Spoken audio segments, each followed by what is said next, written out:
Good afternoon, everyone. Simon Nelson on behalf of the NEC. I'm absolutely delighted to introduce these gentlemen. Andy Rhodes, many of you will know, has been the Chief Constable from Lancashire and for 10 years had the Wellbeing portfolio until he retired last year.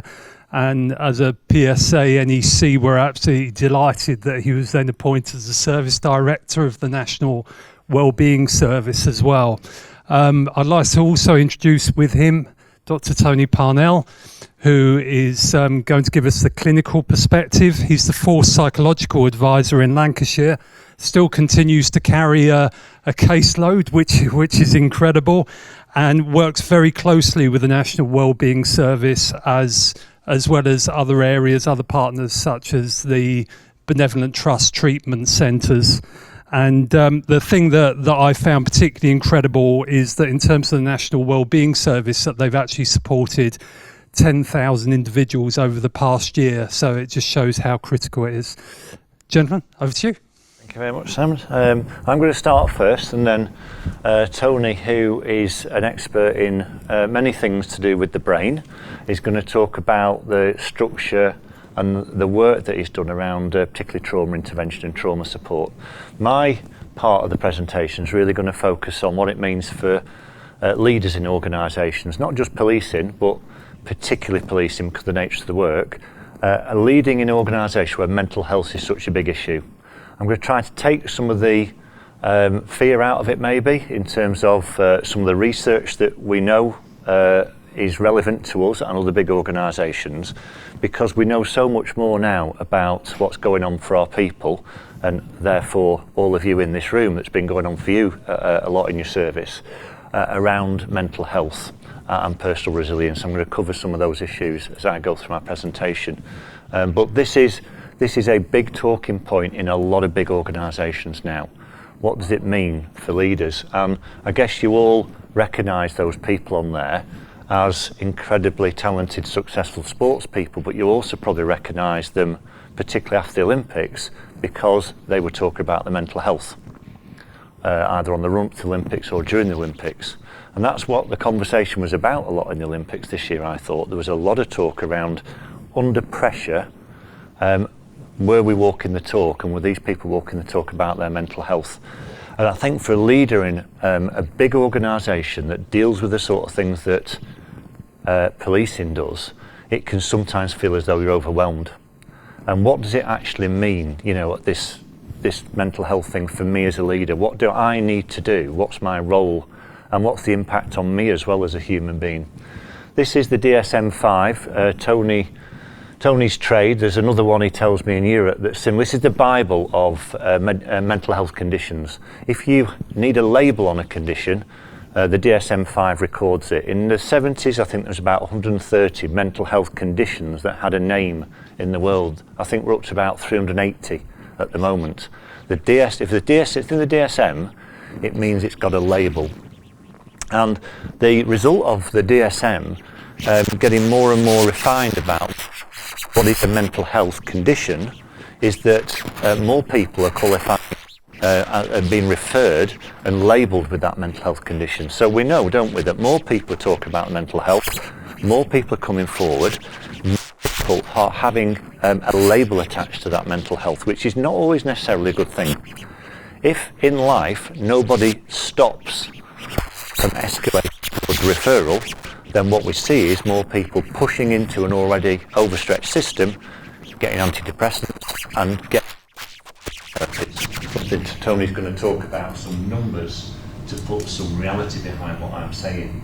The system cannot cope with all that pressure. Not just our system is overloaded, all our forces are struggling to cope with the need, but societies as well, isn't it? You see it with young people, etc. 1 million young people under 18 prescribed antidepressants last year.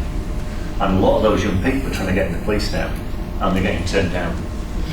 And we're seeing that through the other programmes, some real problems. So stigma's reducing, demand flowing in is increasing, and you know, you're not going to counsel your way out of this problem. There just is not enough therapists out there. I'm married to one, and she's busy, not doing police work, but there is so much demand for talking therapy, good talking therapy. So as a leader, one of the things that we talk about is our job is high emotional labour. It's got significantly higher levels of trauma exposure than any other profession other than aid workers in Syria. Higher than the military, because the military rotate out. So they do get decompression regularly. They don't stay in theatre, as they call it, as often as our people. And we know that this is a daily occurrence for many of our people, and it's been for us, hasn't it, in our service as well. High fatigue. We've started looking at fatigue. I'll show you the national survey. People who are experts in sleep, disruption and fatigue will say they have not seen levels of fatigue in a profession as high as ours anywhere. And shift work does bring fatigue with it, but we have got a stigma around talking about fatigue and being tired in policing, even more than we possibly have about mental health. And what we're finding out is that fatigue is driving a lot of those mental health issues as well. Anybody who's suffered, I did a question at a supers conference several years ago and said, we had like a Slido thing of how many people take prescription remedies to help with their sleep. And it was something like 40-50%. Someone came up to me afterwards and if they said holistic or herbal remedies, it would have been higher than that. Yeah, it's not easy having your phone on, expecting something nasty to come in when you're on call and getting back to sleep. Sleep disruption is hugely damaging to your health, and we've prioritised this in the national service. We're doing all sorts of work around it, but ultimately it's a big problem. Unmet need, as I've said, we've got it at one end. Stigma's reducing. The Fed survey says there's something like 20% increase in people saying, I feel confident to talk to my line manager about mental health. That's a good thing. But they're presenting with need that is probably more acute and escalated than if they talked about it earlier. And then we've got new recruits. The Uplift program's recently surveyed them, and they are coming in with no stigma about talking about mental health. They have got higher emotional needs than my generation have, which were fairly limited, I have to say, for my generation. But their expectations are high. And you've got this, like, haven't you, in the workplace at the moment, this sort of culture war about who are these people? And, you know, it's a tough job to walk in off the street into when you've come through an education system that is talking about mental health, and there's a lot more conversation out there about it. Increasing expectations and retention, we are talking about that a lot more now, aren't we, with the Uplift programme. And I had adjusted duties onto that because our turnover rate is still quite low at around 4%, but when you put adjusted restricted on, it definitely gets into the teens, and in some forces it's in the 20s. So it's not actually people leaving all the time that's the problem, it's people who are staying and able to deploy. And mental health is becoming a bigger and bigger factor in that after years of this just being about musculoskeletal. And COVID, Tony's going to talk about the impact of COVID. He's got some. So this is the leadership issue. It's like, oh, where do I start with this? This just looks like I have got a workforce where I cannot stop them being exposed to this stuff. What is it we're doing to try to avoid this escalating into serious mental health need? What I say to people leading, this isn't just policing organisations, you cannot really change the work. Not the nature of work. You can change how work gets done, remove bureaucracy, manage change better, stuff like that. You cannot stop people going to the type of work they go to. And most of them, they're very proud, aren't we, to go to that sort of work. That's what they think they joined the job to do. But what you can control is other things. You can control how you manage change, for example. I'm going to talk about that in a minute. This is the survey that was done at the back end of last year, 24,000 staff, police officers and police staff. The one that was done before it was just before COVID, back end of 2019. So it's almost 12 months of COVID, what's gone on for people. And this is interesting. This is very rare in a sector you get a survey nationally that collects this type of data. And I'll start up on the top right because the ability to switch off and recharge has improved. That is the one that improved the most in COVID. It's psychological detachment. So psychological detachment for our work, for 24,000 of our people, this is done by Les Graham, Durham University. Many of your forces will use Les's survey. It's the same survey. Psychological detachment's improved. Sleep slightly improved. Officers and staff both reported feeling more valued by their force than they did the previous year. Feeling valued is a massive driver of engagement and well-being, and therefore productivity.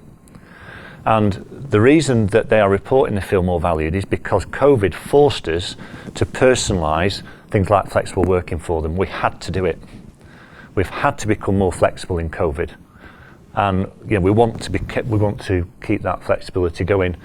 The average scores for police officers experience symptoms of post-traumatic stress. Notice I don't say disorder. Tony will talk more about that. But post-traumatic stress is an inevitable consequence of the work that we do, has remained unchanged at 64%.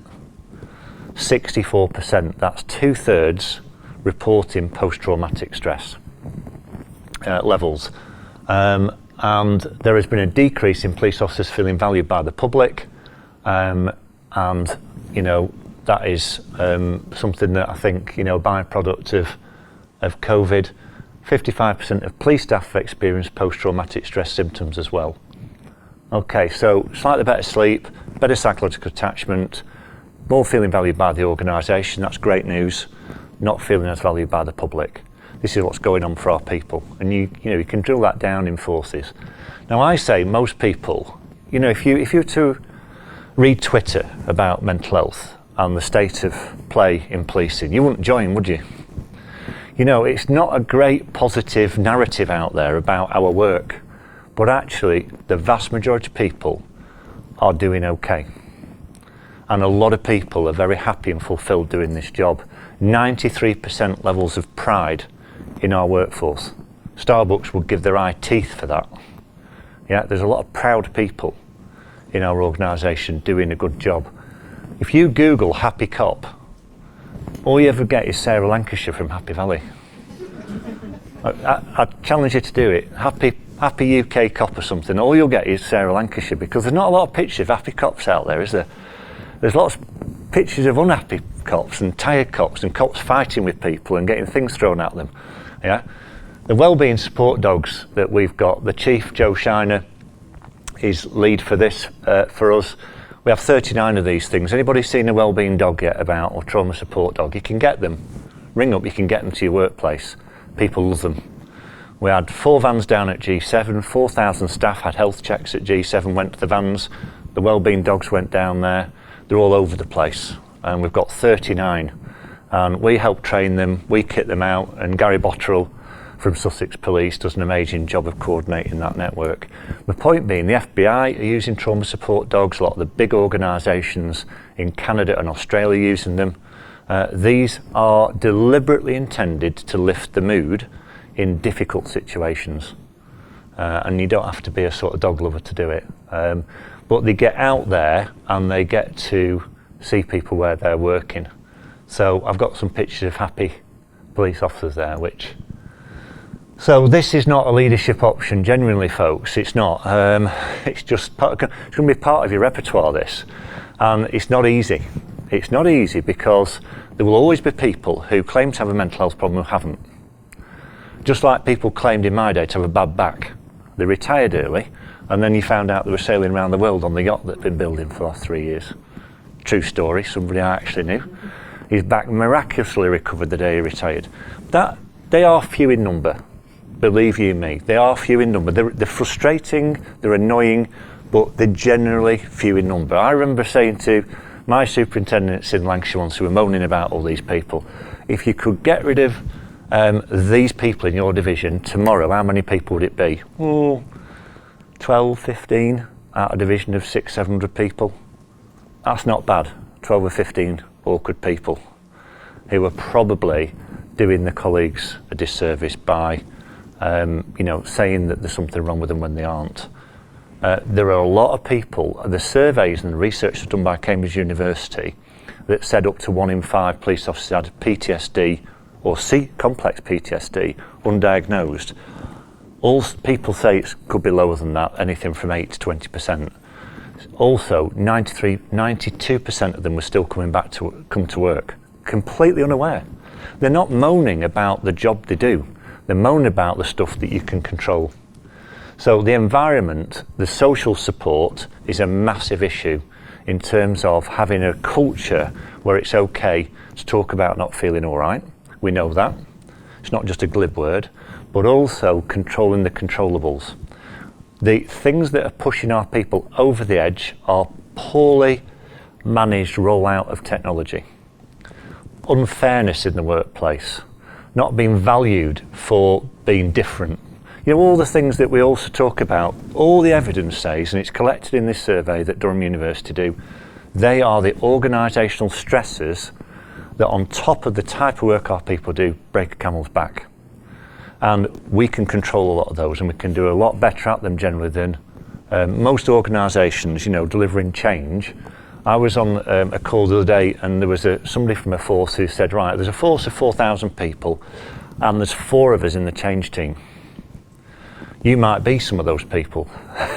You're overwhelmed with change, and it's getting done fast and furious, particularly digital change, which for some people in our organisation is the final straw, especially people who aren't comfortable with new technology.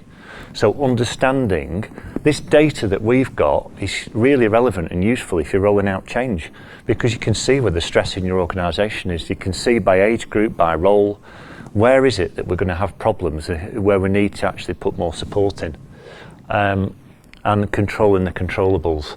What we tend to find is that I'm going to stop putting this slide up soon, because I think there's an age group thing. Eventually, like younger people go, "Who's that?" You know, and it was on the TV the other day. This sketch, wasn't it, for some reason? Andre Previn. All the right notes, not necessarily the right order. Everyone's throwing the kitchen sink at this stuff, and all I'd say to you is that there is some really well-meaning stuff going on out there. Focus on the basics.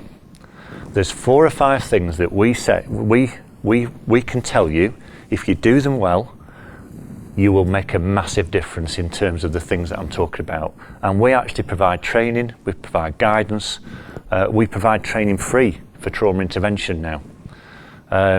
And you know, psychological screening, we do 6,000 of those a year. The vans come out and do thousands of health checks, and you'll see them out and about. These are the things basically. Forget the traumatic stuff we do for a minute, because that's unusual. We are an unusual job. Why people like researching us? Because we're fascinating. It's extremes. Workload, volume of work is number 1, management style is number 2, and relationships work at number 3.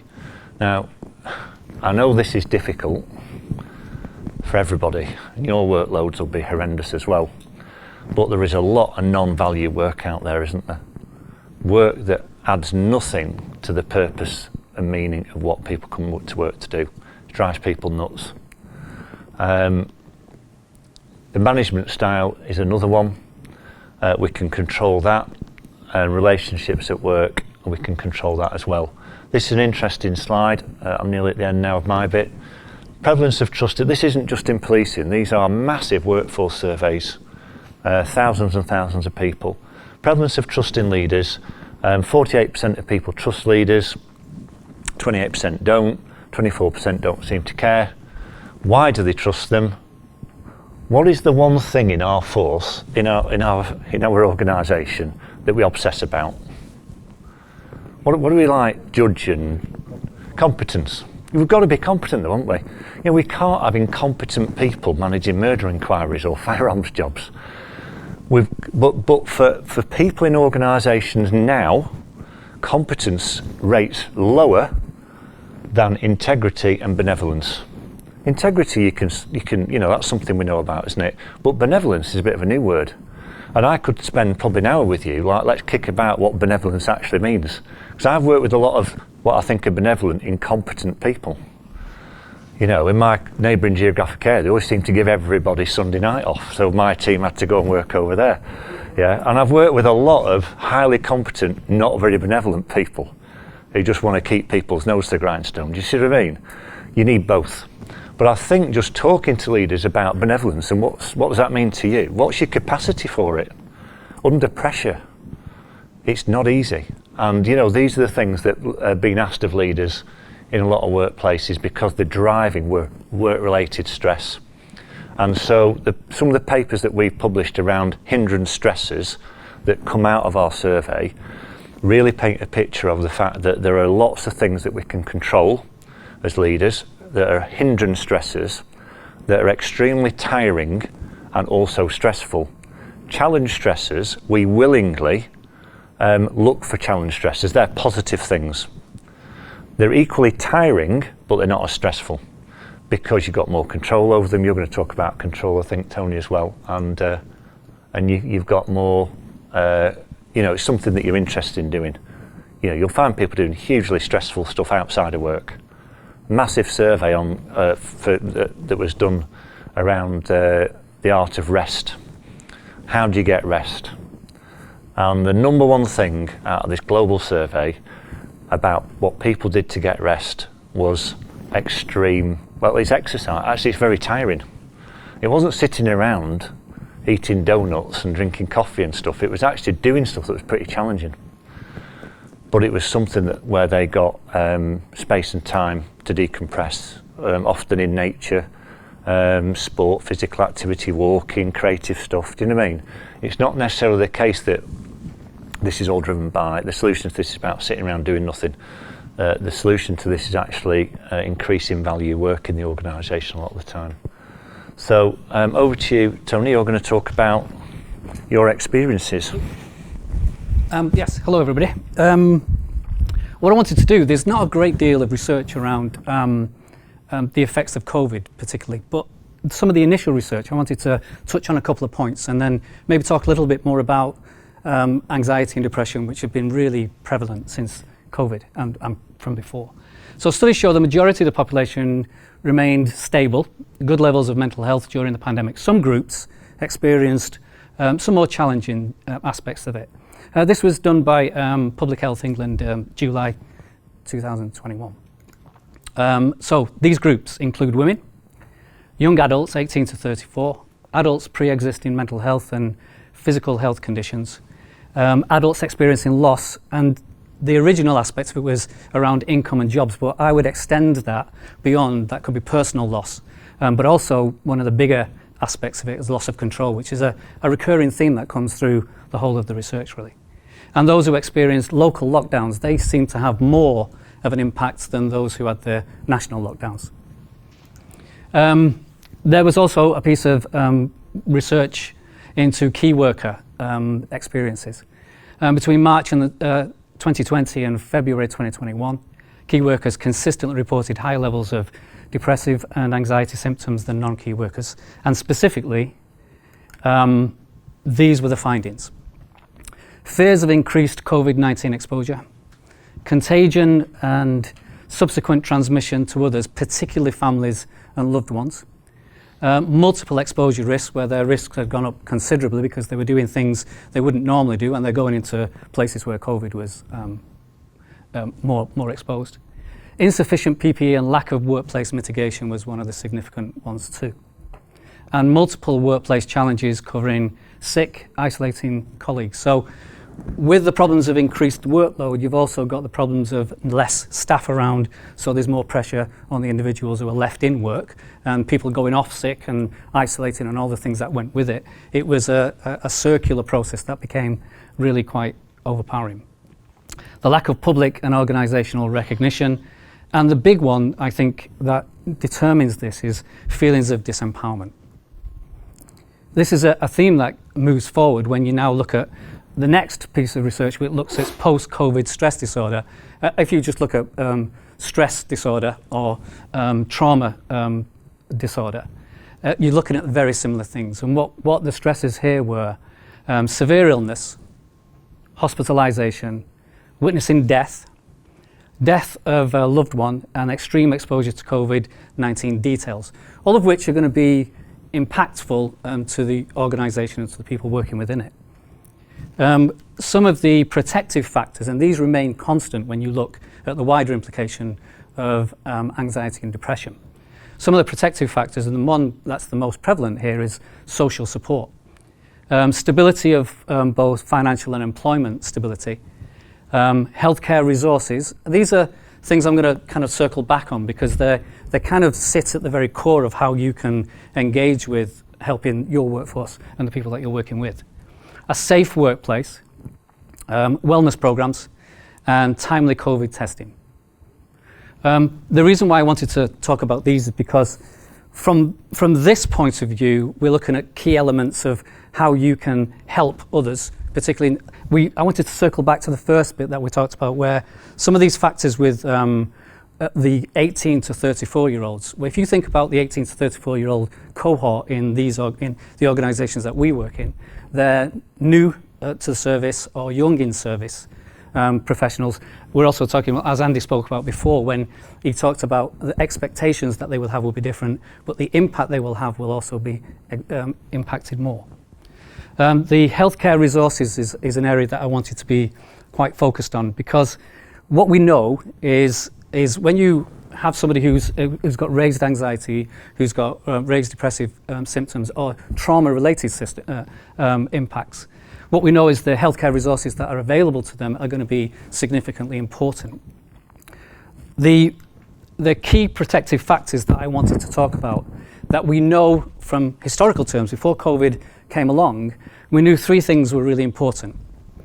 The role that a person has, the task that they have, and social support, particularly around teams and colleagues. Those three factors we've identified as being significantly important to preempt and help people survive and move forward in what can be very stressful environments. There's an important point here around during and post response to major incidents. What we found is that actually we're not really experiencing, or we haven't experienced over the last year or so, a huge increase in demand for our organisational services. So we do one-to-one therapy services and we do group work responding to critical incidents. So we do debriefs, psychological debriefs after a critical incident. And what we've noticed is that they're not massively increased. And there was an expectation that during COVID there'd be a lot more people coming through the service. But what we know, and it's been historical before COVID came along, is that actually people survive in the moment of the crisis. In the job, they'll go and they'll do the job, they'll respond to what they need to do. It could be horrific or very personally impactful, but because of the role, they have a role to carry out, and because there's a task to complete, and because they're supported by the people that they work with who understand and know what they're doing, they will get through the process of the event. Where the problem really starts is after the event. So what we see in our service is that post-event is where we start to see people coming forward. And interestingly, what we found in our service particularly is last year, 2020, we had probably, of our psychological debriefs after critical incidents, we probably did about 28, maybe 30 critical incident debriefs last year.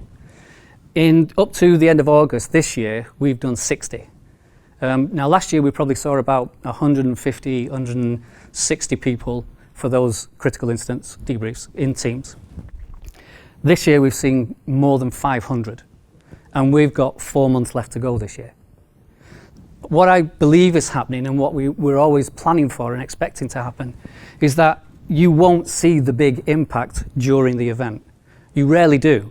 What we always see is a big impact post-event, because people are reflecting on what could have happened, what did happen. They're in a reflective state rather than a dealing with the process state. In relation to support, when we do therapeutic interventions, when we do psycho-ed, one of the things we're looking at is engaging with a person's perspective and control over their role, their perspective and control over the task, and their perspective and engagement with the social support system around them. Those three things are the most protective elements that we know to be true to work. If you think about what really anxiety is, let's just use one of the examples. Anxiety is like a seesaw, if you think of it from this point of view. Raised anxiety is connected to low control. When you raise your control in a situation, your anxiety goes down. And if you think about the things that you feel really confident in and you don't have any anxiety at all about, you will always be seeing it as something you feel very much in control of. So the things you feel in control of, you don't feel anxiety about. But the things you feel a lack of control or are less in control of, your anxiety will incrementally rise as a result. And one of the things that we do from a therapeutic point of view is when we're looking to help people, we identify these three things first. What's your social support system? Have you got a good network within your organisation? Have you got a good network outside of your organisation? Friends, family, support systems. Most people are not talking about the things they do at work to their family and friends because they don't want to cause impact to them. So what we're always trying to do when we're looking to do therapy, when we're looking to do interventions from a group point of view, or even if we're just looking to do psycho-ed, is a lot of the things we're trying to do is increase these three elements within the person. And they all equate to control. When somebody doesn't feel in control, or they feel a greater reduced control, they will automatically feel a raised anxiety. It's just the way it works. And most people, when they think about doing work with anxiety, they think about looking at the anxiety. The problem with that is that anxiety is about fear. And when you think about fear, you think about more things to be fearful of. So your anxiety doesn't go down, it expands. So what really you need to be doing is increasing people's control, because if you can increase people's control, their anxiety naturally falls. So in therapy terms, or in group engagement terms, they're the things you're doing. And the way people feel in control is with psycho-ed, for instance. What you're doing is you're raising people's awareness of why they're reacting the way they do to the traumatic situation they've just found themselves in. So they've been to a job, they feel really traumatized by that job. They felt really uncomfortable when they were doing it, but they cracked on because they've got a role. They cracked on because there was a task. And they cracked on because the people around them was doing it and they seemed okay. But after the event is when people start to reflect. It's when they go home after shift, when they've not got the support of the people around them, when they start to reflect on what they actually did and what it actually meant. Anything that connects to them as an individual will have much more of an impact. And what we know is the most common thing I hear when people talk to me about being affected by something, particularly from a traumatic point of view, is this wasn't the worst job I went to. It's probably the most common thing I've ever heard. And I hear it all the time. What they say is, but this one has stayed with me. This one carried on. This one is the one that when I close my eyes, I see it. And what we find when you start to look at that and decompress it a little bit, what you find is that there's something that I took into that job, unaware because it's unconscious to me, that was triggered within that job that caused me to react the way I did.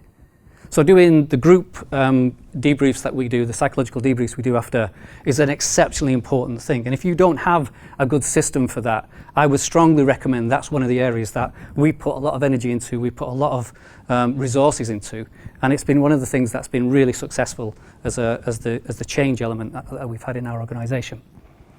These are important things. The post element is the most important factor. Most people go to a job, do the job, come away and are affected by it.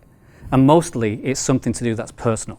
So an example of that would be, not so long ago I was talking to somebody who'd been to do a death notification.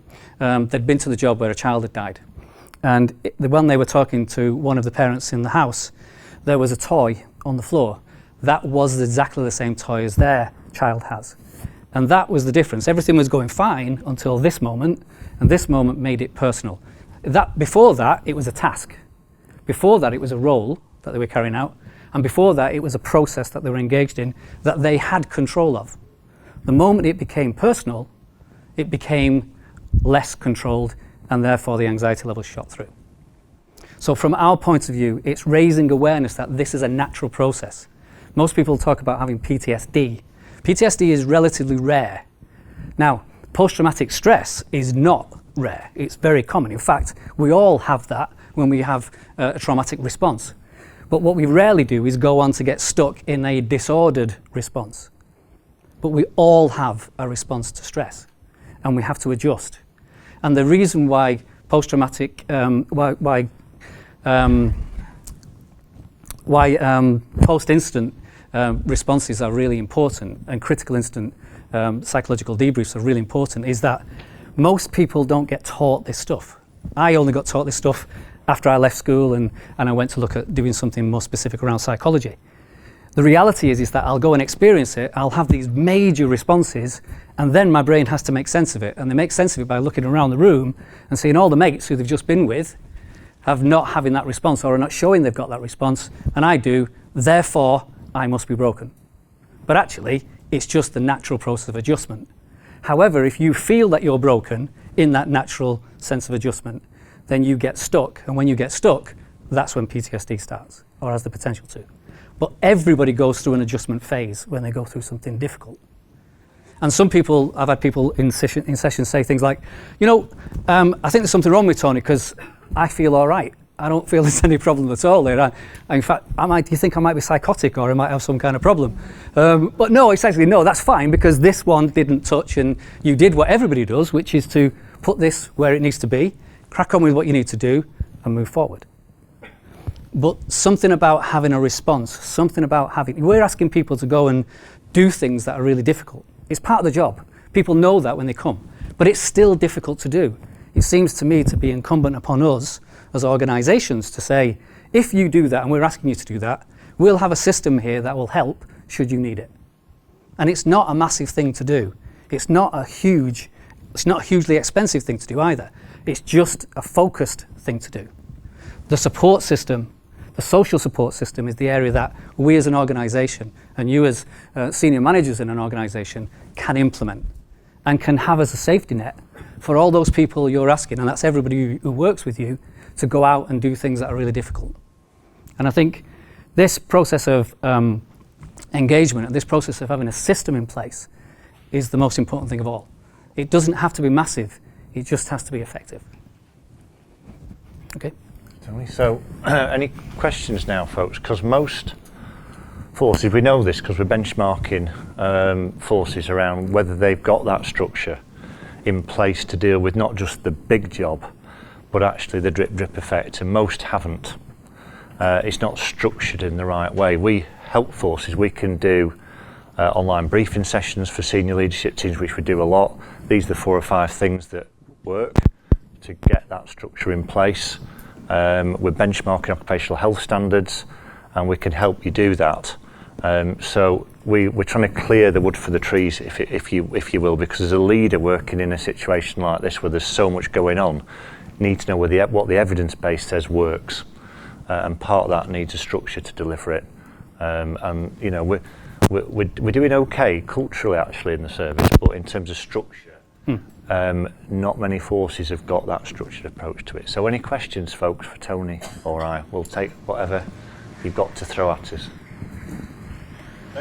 Question for Tony, if I could please. Sure. John Betts from Cheshire. I think organisationally we've got a lot better at the post-major incident, recognising the triggers and putting some interventions in place. Yes. What would your advice be about some of the more drip cumulative effect psychological impacts we picked up through our men's wellbeing group? It's just that I've been in the organisation a long time. There's not a specific incident to trigger this process. It's, as Mr. Rhodes mentioned before, it's that I'm just struggling a bit to stay with the pace of change. How can we equip our frontline supervisors just to be a bit more alive to those sort of early signs and symptoms? I think Andy was saying before about the issue of technology as being one of the major drivers in what you've just described. And I think you've got people who are older in service who really struggle. And I'm not making a generalisation because lots of people are really comfortable with it and it's not a problem at all. But it comes back to that concept of not feeling in control. So if it's something I don't feel I've got the handle of or I don't feel I'm able to do, that's the issue. So for me, it's more of a cultural change in that respect, which I understand that, it's been 4 years since I've been at Lancs, and now we're just starting to see this shift of people's view that actually occupational health, psychological service is something I can use. There's not really the stigma that I thought there was. It's a big thing. It's a tank. You're turning a tanker here. We're not in a speedboat. We're turning this tanker to kind of try and change people's perspective. I always remember the first thing I did when I started to work. I'd come and the second week I was on the job, and I'd come to a big, and you were doing I don't think I've told you this, you were doing a big presentation to loads of people. And I've been 2 weeks in the job. And he says, yes, so we've done this big survey, and he said the 2 worst performing departments in this organisation are HR and occupational health. And I just left Manchester University and come to occupational health department. I'm thinking, this might not have been a good career. But actually, that was where we were 4 years ago. And it takes consistency of offer. But what it definitely takes is, there was a lot of pressure initially to talk about You know, and there's a lot of pressure for someone to say, well, let's get some interventions in here and talk about resilience training. Let's get some resilience training. And that could be really useful.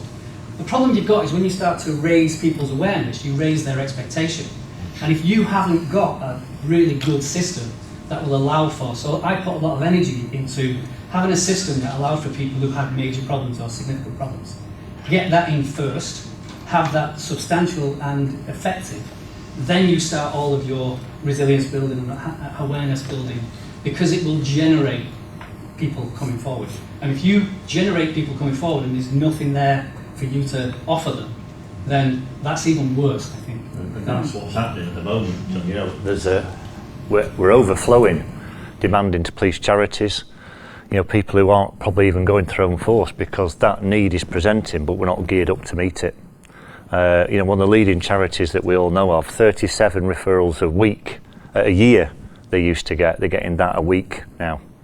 And that's from forces that can't cope or people are having to wait into queues. And one of the things that we've done, and we're talking about this more nationally, is like an impact assessment, John, for change. So on every business case, you have to do an equality impact assessment. It's not difficult to do, actually. It's quite a simple wellbeing impact assessment. So you're looking at those different age groups, who's ready for change, who's maybe suffering from change overload. You know, what's the engagement levels of those people before you start? I remember when in Lancashire, you know, we did all our engagement work, and eventually the team said, we've identified the pissed off people at Preston. And Preston just had on every rating the worst sort of levels of engagement, morale, everything. Yet we didn't do anything different when we rolled out technology to them. That should have been a red flag for us, that, oh, hold on a minute, this lot do not look happy to start with. And they won't adopt the stuff anyway as easily. So, you know, there's a business case for it as well. Any other questions? Oh, sorry. So just observation more than anything, it's about the raising expectations. You're right, and I'm generalising now, but we have a number of younger in-service officers that wave what I call the well-being flag. You don't care about my mental health, and you say you do, but you don't really, and that's because we ask them to do things that they don't like move a station and work 5 miles up the road, or work a lost rest day. So basic things that we did because we were told to 20, 30 years ago, younger officers now see it as us not caring about their mental health anymore. Yeah. So it's really hard because we have raised their expectations, and they think mental health is, you know, supporting their mental health is about doing the things that they like, and not making them do things that are unpopular. And you know, one of the things that we've got this like fear of people leaving us, haven't we? You know, if you see somebody's left us, it's almost like it's our fault that somebody, it's like there's a shame around it, you know, and you get a lot of this allegations on social media, you know, this great cop, you know, left to go and do something else. Where in other sectors, people see people leaving, sometimes a positive thing, rather than them staying and being unhappy. Do you see what I mean? And, you know, I got a message on LinkedIn from a sergeant saying, oh, you know, well, we've got these people now, they're all in it for themselves, they're not interested in doing a decent job, they're lazy, it's take. You know, I said, that sounds like the first shift I ever worked on in 1991. Do you know what I mean? And they stayed.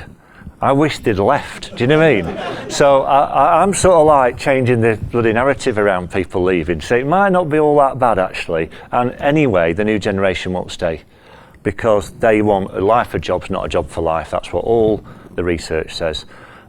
So we've got to get used to turnover. That's a massive challenge for us with the amount of store that we put on experience, quite rightly. Sorry. I was just going to ask a quick question, really. I like what was said regarding focusing on the basics of well-being, demand management, environment.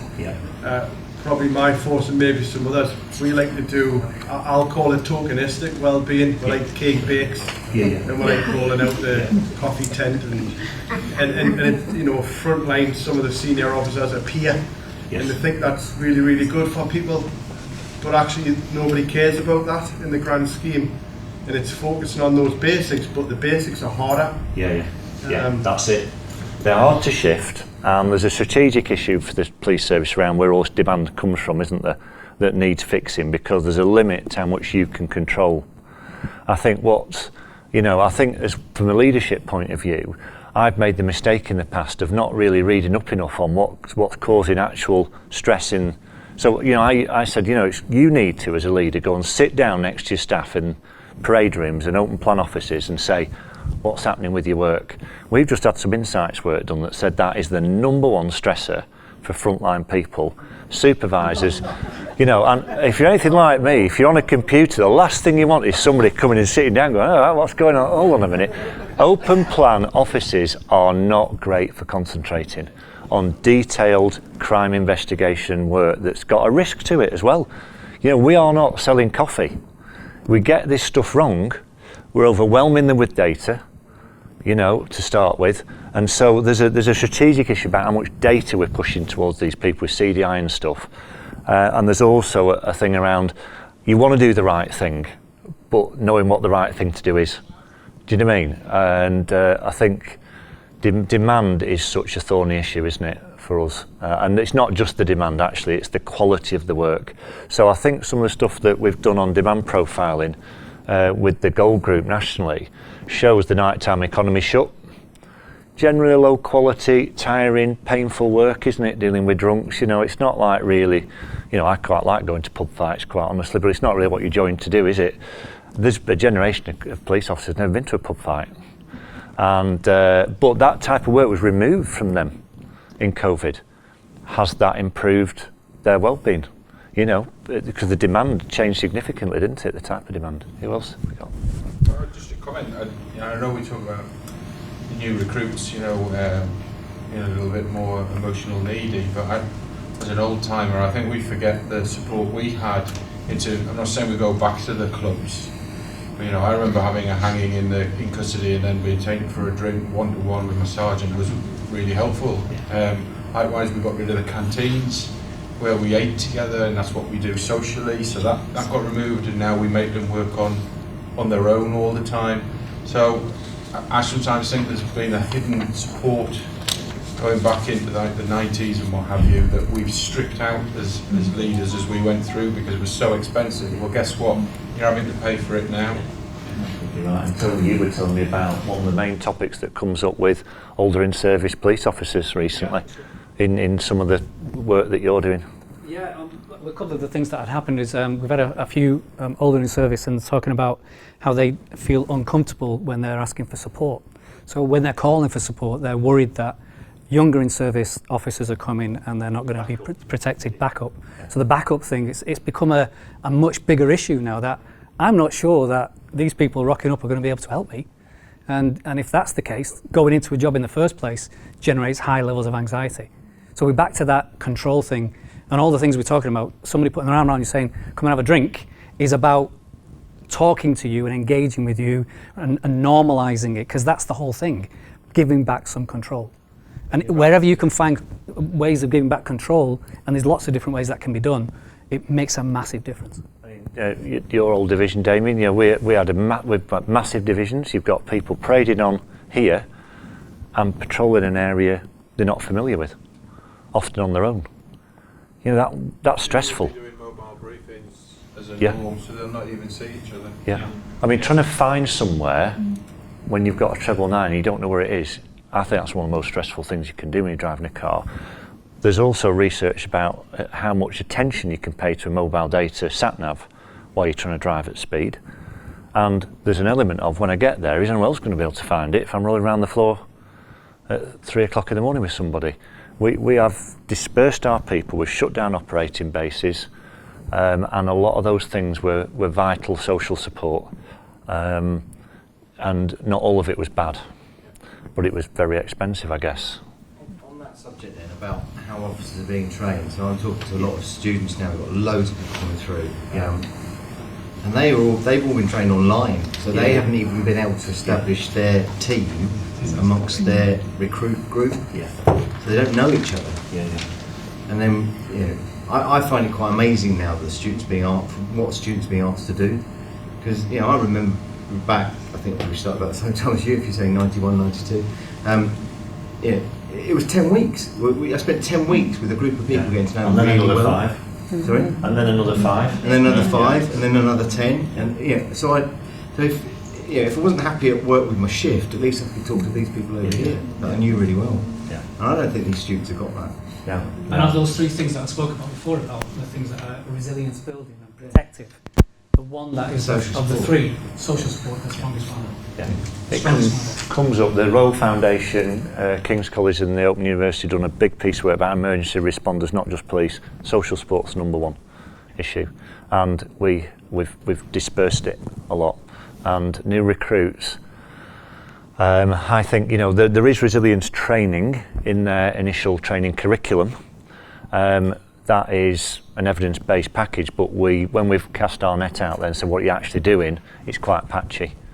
You know, and that mental readiness, they call it, in the US and Canada, that is a massive predictor, mental readiness of excellent patrol officers.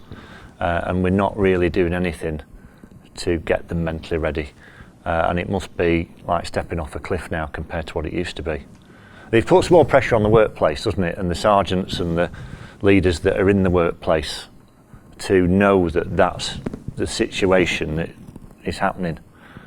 You know what I mean? It's a big issue, I think, as well as the extra paperwork they've got to do around studying and what have you. It's how, I mean, you know, we had a narrative on one of our big engagement sessions for our efforts. Oh, they're all snowflakes. I'm fed up of this lot. You know, none of them, they're throwing up on the way to treble 9. They don't like, you know, somebody's got a phobia against vomit, which you think is, whether it was true or not, I don't know. But there was this like, I said, look, hold on a minute. How many of you have got kids who are 19, 20, 21? These are your kids. You know, they've probably worked their socks off trying to get in this job. They might have been like deluded into what it was going to be like when they got there, but weren't we all? You know what I mean? None of us expected what we're going to see, did we? And we're not getting the prep to these people we used to get. So let's give them a bit more compassion, and our job, tough though it may be, is to not judge them and try and help them.